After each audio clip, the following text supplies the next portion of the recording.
خپل لور دې داسې هلک ته ورکه چې خاندان لري او نیک خویونه لري. ای زما عزتمند وروڼه او مسلمانانو، خپل لور دې داسې هلک ته ورکه چې خاندان لري او نیک خویونه لري او نیک عمله وي. که غریب وي او کامل فرق نه لري.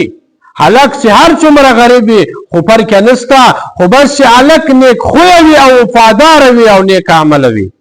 لکه څنګه چې ته خپل زوی ته ښه نجلۍ خوښوې، نیک عمله نجلۍ خوښوې، ښایسته نجلۍ خوښوې او خنداني لور خپل زوی ته غواړې، دغسې خنداني هلک ته خپله لور ورکوه.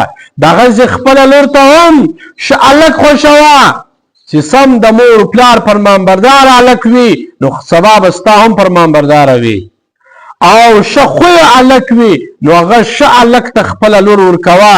که هلک خنداني نه و او نیک عمله نه و، بد عمله و، بیا خپله لور او خور مه ورکوه.